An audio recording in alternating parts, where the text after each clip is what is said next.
Hello students, welcome back to my channel. और आप सभी के सभी कैसे हैं? उम्मीद है आप सभी के सभी बढ़िया होंगे।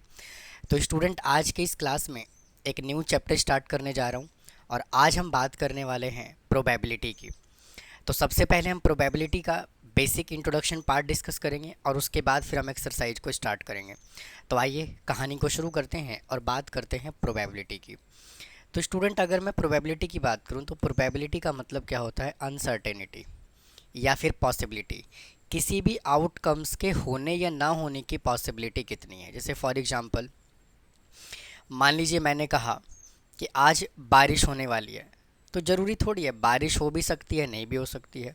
जैसे मान लीजिए मैंने एक कॉइन को टॉस किया, तो कॉइन को टॉस करने के बाद या तो हेड आ सकता है या तो टेल आ सकता है। एक डाइस को रोल किया तो 1 2 3 4 5 6 बहुत सारे पॉसिबल आउटकम्स हैं। तो प्रोबेबिलिटी का मतलब क्या है कि जितने भी अनसर्टेनिटी फिनोमिना है उसके बारे में हम पढ़ते हैं, उसको क्या कहते हैं? प्रोबेबिलिटी कहते हैं। तो क्या कहता है प्रोबेबिलिटी? कहता है probability is a measure of uncertainty. Probability जो है वो अनसर्टेनिटी को मेज़र करने का एक मेथड है, एक माध्यम है, जिसको हम क्या कहते हैं? प्रोबेबिलिटी। अब देखिए, बात करते हैं रैंडम एक्सपेरिमेंट और सैंपल स्पेस क्या होता है। तो देखिए, अगर मैं रैंडम एक्सपेरिमेंट की बात करूं तो क्या कहता है? An operation which result in some. Some का मतलब वो वेल डिफाइंड होना चाहिए। Outcomes is called experiment. मतलब कि एक ऐसा रिजल्ट जो एक वेल डिफाइंड हो उसको क्या कहते हैं? एक्सपेरिमेंट। जैसे फॉर एग्जांपल, हमने एक कॉइन को टॉस किया तो क्या क्या पॉसिबिलिटी है? हेड भी आ सकता है, टेल भी आ सकता है, एक्सपेरिमेंट हो गया। जैसे कि एक डाइस को थ्रो कर दिया तो पॉसिबल आउटकम्स कितने हैं? 1 2 3 4 5 6। उसको क्या कहते हैं? एक्सपेरिमेंट। जो एक्सपेरिमेंट होता है ना, वो टू टाइप्स का होता है। फर्स्ट टाइप क्या होता है? Deterministic experiment. मतलब कहने का ये है मतलब कहने का ये है कि कुछ आउटकम्स ऐसे होते हैं जो बिल्कुल यूनिक होता है। अब यूनिक कैसे होता है? अगर मैं यहाँ से बात करूँ, if any triangle is given then without knowing. अगर कोई ट्रायंगल गिवन है तो बिना बताए हम कह सकते हैं कि उनके जो सम हैं, ट्रायंगल के सभी एंगल का सम होता है, वो क्या होता है? 180 डिग्री होता है। तो ये क्या है? यूनिक है। जैसे मान लीजिए हमने क्वाड्रिलेटरल की बात करी, तो क्वाड्रिलेटरल के जो एंगल का सम होता है वो कितना होता है? 360 डिग्री होता है। तो ऐसे एग्जाम्पल को हम क्या बोलते हैं? Deterministic experiment. क्या कहता है? देखिए, is unique example if any triangle is given, then without knowing the three angle we can definitely say that sum of three angle is 180 degree. और ऐसे एक्सपेरिमेंट को हम क्या बोलते हैं? Deterministic experiment. अब सेकेंड जो टाइप होता है वो क्या होता है? प्रोबेबिलिटिस्टिक या फिर रैंडम एक्सपेरिमेंट। मतलब कि कुछ एक्सपेरिमेंट ऐसे होते हैं जो यूनिक नहीं होता, उसके बारे में हम 100% नहीं बोल सकते। जैसे कि एक कॉइन को हमने टॉस किया तो हेड भी आ सकता है, टेल भी आ सकता है। हमने एक डाई को रोल किया तो 1 2 3 4 5 6 कुछ भी पॉसिबिलिटी हो सकती है। तो यही कहता है क्या? टॉसिंग अ कॉइन में थ्रो अप ईदर हेड और टेल। या तो हेड हेड आ सकता है या तो टेल आ सकता है। तो ऐसे कंडीशन को हम क्या कहते हैं? Random experiment. अब स्टूडेंट, जो नेक्स्ट टॉपिक है वो क्या कहता है? Random experiment. तो स्टूडेंट, अगर मैं रैंडम एक्सपेरिमेंट की बात करूँ तो रैंडम एक्सपेरिमेंट में जो है वो दो मेजर सिचुएशन कंडीशन है कि दो कंडीशन जो है वो सेटिस्फाई करना चाहिए। फर्स्ट क्या होता है? It has more than one possible outcomes. जैसे मान लीजिए कॉइन को आपने टॉस किया, एक एक्सपेरिमेंट किया, तो कभी ऐसा पॉसिबल है कि एक ही आउटकम्स पॉसिबल होगा, हेड आ जाए या टेल आ जाए? भाई, more than one possible outcomes आएगा कि नहीं आएगा? सेकेंड कंडीशन क्या है एक्सपेरिमेंट का? It has not possible to predict in advance. ये बिल्कुल ज़रूरी नहीं है कि हम इसके आउटकम्स को, एक्सपेरिमेंट जो हम कर रहे हैं उसको हम एडवांस में बता पाएँ। समझ में बताइए? मतलब कि आप कैसे कह सकते हो कि एक कॉइन को अगर थ्रो किया, एक कॉइन को हमने टॉस किया, तो ये ज़रूरी थोड़ी ना है कि हेड ही आएगा या टेल ही आएगा। तो हम इसके आउटकम्स को एडवांस में प्रिडिक्ट नहीं कर सकते। तो ये दो सिचुएशन हैं रैंडम एक्सपेरिमेंट के। आगे चलते हैं और बात करते हैं कुछ और टॉपिक की। देखिए, अगला है सैम्पल स्पेस। कहता है the collection of all possible outcomes of a random experiment is called sample space it is usually denoted by S. मतलब कहने का ये है कि जैसे मान लीजिए एक डाइस को हमने थ्रो किया, तो भाई जब डाइस को हमने थ्रो किया तो क्या पॉसिबिलिटी है, 1 2 3 4 5 और 6। तो कहने का मतलब ये है कि जो हमने एक्सपेरिमेंट किया है उसके जितने पॉसिबल आउटकम्स है उसी को हम क्या कहते हैं, सैम्पल स्पेस। और इसको हम कैपिटल लेटर एस से रिप्रेजेंट करते हैं, या फिर हमने अगर एक डाइस को थ्रो किया है तो या तो हेड आएगा या तो टेल आएगा।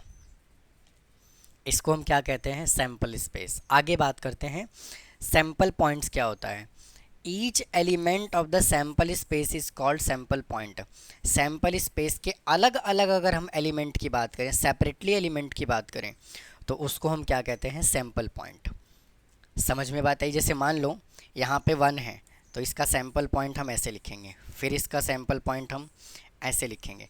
मतलब कहने का ये है कि एक ही एलिमेंट होना चाहिए। क्या बोला है, ईच एलिमेंट, अलग अलग एलिमेंट जो है अगर हम अलग अलग बात करते हैं तो उसको क्या कहते हैं, डिफरेंट डिफरेंट सेपरेटली एक एलिमेंट के जब हम बात करते हैं तो उसी को क्या कहा जाता है, सैम्पल पॉइंट। तो ये था स्टूडेंट कुछ basic introduction, basic concept probability से रिलेटेड। आइए अब एक्सरसाइज को स्टार्ट करते हैं, देखिए क्या कहता है वो।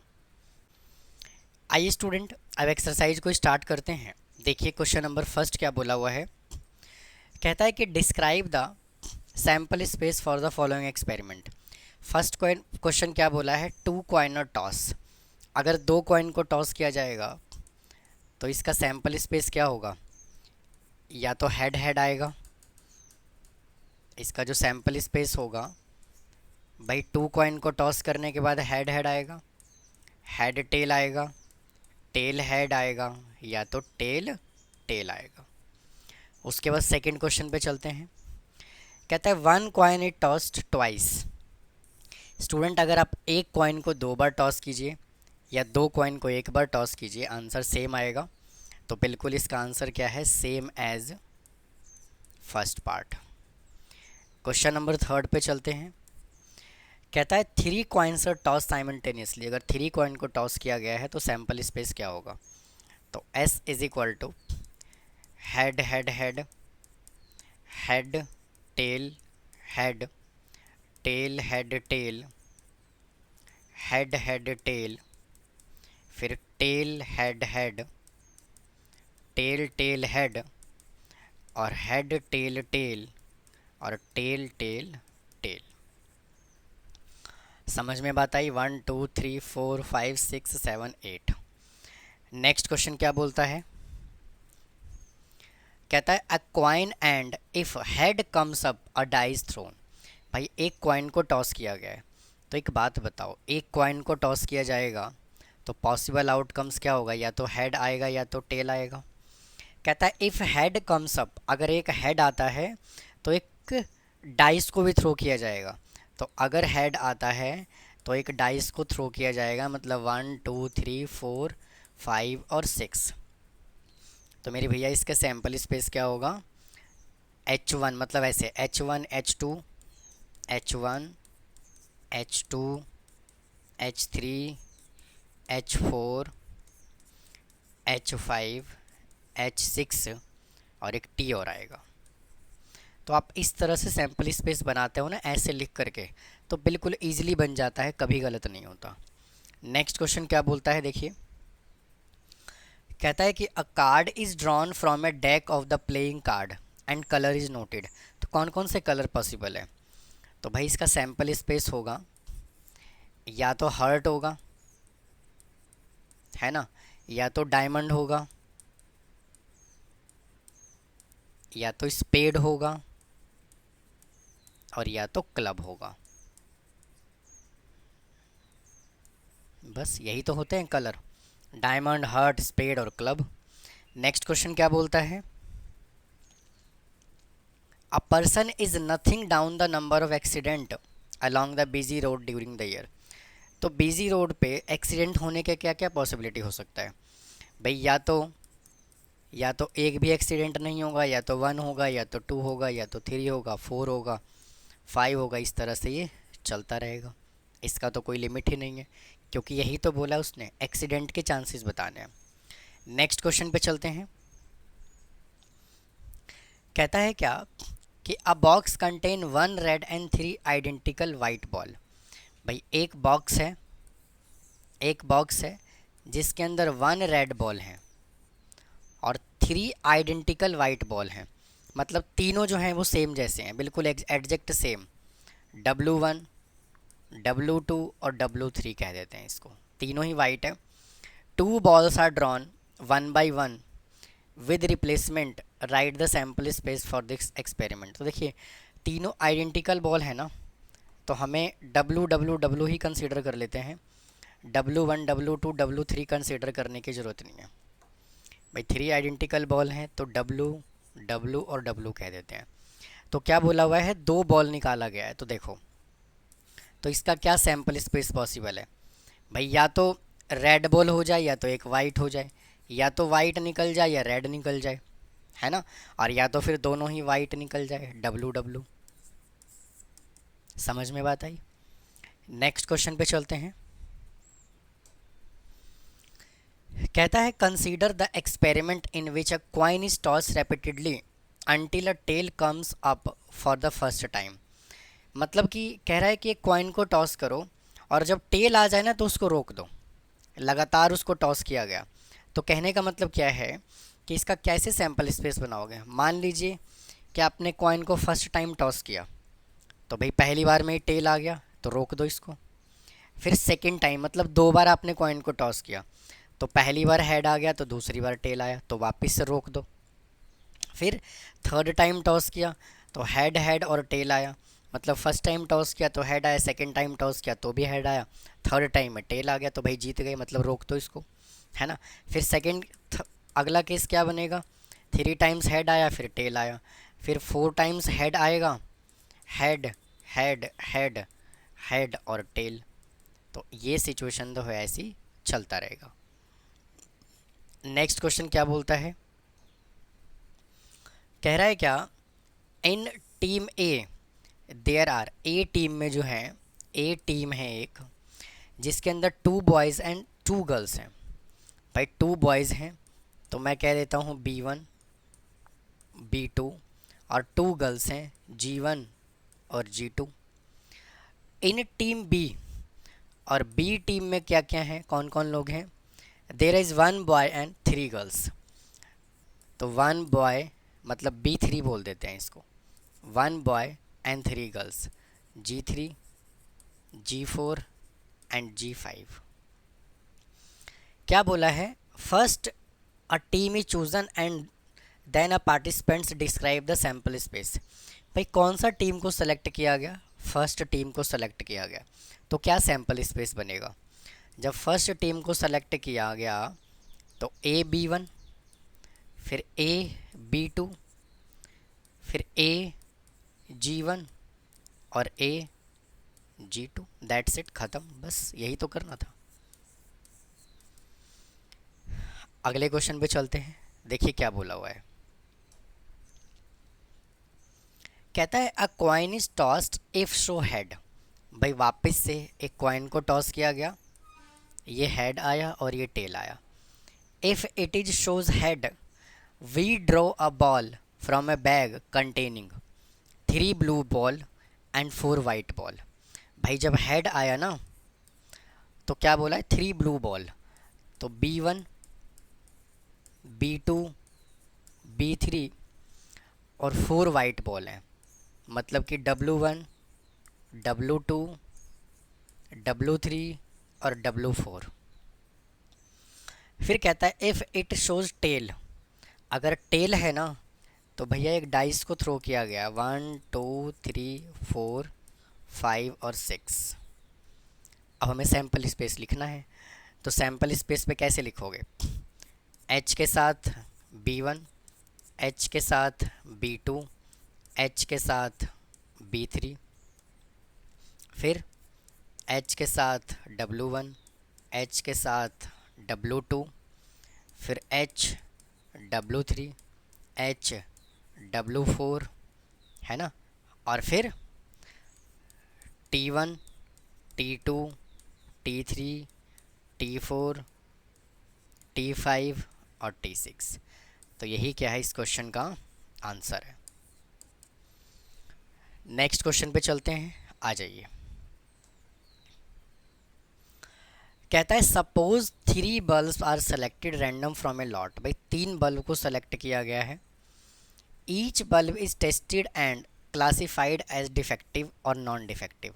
डिफेक्टिव को डी बोल दिया, नॉन डिफेक्टिव को डी बोल दिया, तो हमें सैम्पल स्पेस बताना है। तो देखिए सबसे सिंपल कहानी बताऊं तो अगर हम एक कॉइन को 3 टाइम्स टॉस करते हैं तो सैम्पल स्पेस 8 बनता है। तो सिमिलरली 3 बल्ब हैं नॉन डिफेक्टिव और डिफेक्टिव, तो इसके भी सैम्पल स्पेस कितने बनेंगे, 8 ही बनेगा। आप जैसे कॉइन को सॉल्व किया था वैसे सॉल्व कर लेंगे। तो भाई डिफेक्टिव को डी बोला हुआ है तो सबसे पहले क्या करोगे, तीनों ही डिफेक्टिव ले लो, है ना। फिर डिफेक्टिव, नॉन डिफेक्टिव, डिफेक्टिव, फिर वापस से यहाँ से कर लो एन डी एन, फिर यहाँ से कर लो एन एन डी, फिर कर लो डी एन एन, फिर यहाँ से कर लो डी डी एन, फिर कर लो एन डी डी, फिर यहाँ से कर लो क्या एन एन और एन। आई थिंक 8 बन गया होगा। यही क्या है इस क्वेश्चन का आंसर, 1 2 3 4 5 6 7 8। चलिए जी नेक्स्ट क्वेश्चन पे क्या बोला है। कहता है कि the numbers 1 2 3 4 are written separately. भाई नंबर दिया हुआ है 1 2 3 और 4। फिर कहता है ऑन 4 स्लिप ऑफ पेपर, एक पेपर पे 1 2 3 4 लिख दिया गया, अलग अलग पेपर पे sorry. The slip are then put in a box, और उसको बॉक्स के अंदर डाल दिया गया, मिक्स कर दिया गया। A person draw 2 slip from the box, एक पर्सन जो है वो एक बॉक्स में से 2 स्लिप निकालता है, 1 आफ्टर अदर, एक के बाद एक, without replacement, describe the sample space of the experiment. तो देखो इसका सैम्पल स्पेस कैसे बनाओगे, फिर 2 स्लिप निकालना है। तो सबसे पहले ना 1 के साथ सेकेंड स्लिप निकल जाएगा, फिर 1 के साथ थर्ड स्लिप, फिर 1 के साथ 4 स्लिप, फिर अब 2 पिक कर लो, 2 के साथ निकल जाएगा फर्स्ट स्लिप, 2 के साथ थर्ड स्लिप और 2 के साथ फोर्थ स्लिप, है ना। फिर 3 कंसीडर कर लो, 3 के साथ फर्स्ट स्लिप, उसके बाद 3 के साथ सेकेंड स्लिप और 3 के साथ फोर्थ स्लिप। उसने रिपीटिशन नोट अलाउड बोला है। तो एक बात बताओ ना कि सिंपल सी कहानी है, अगर एक बॉक्स के अंदर अलग अलग स्लिप पे 1 2 3 4 नंबर लिखा है, 2 स्लिप निकालना है, तो नंबर तो अलग अलग लिखा है ना, कोई स्लिप रिपीट तो हो नहीं रहा, तो हम एक ही स्लिप 2 बार कैसे निकाल सकते हैं, पॉसिबिलिटी नहीं है। उसके बाद 3 4 हो गया, उसके बाद आ जाइए 4 के साथ 1 ले लीजिए, फिर 4 के साथ 2 ले लीजिए और फिर 4 के साथ 3 ले लीजिए। तो यही क्या है इस क्वेश्चन का सैम्पल स्पेस। आई थिंक 12 होना चाहिए, 1 2 3 4 5 6 7 8 9 और 3 12, ठीक है। तो स्टूडेंट ये प्रोबेबिलिटी का फर्स्ट एक्सरसाइज था, इसमें हमने इंट्रोडक्शन ऑफ प्रोबेबिलिटी, उसके बाद ये एक्सरसाइज को कंप्लीट किया। उम्मीद है आपको ये कॉन्सेप्ट समझ में आया होगा। अगर फिर भी कोई डाउट है तो कमेंट बॉक्स में कमेंट करना ना भूलें, चैनल को सब्सक्राइब करें, वीडियो को लाइक करें। मिलता हूँ फिर अगली एक्सरसाइज के साथ। थैंक यू, धन्यवाद।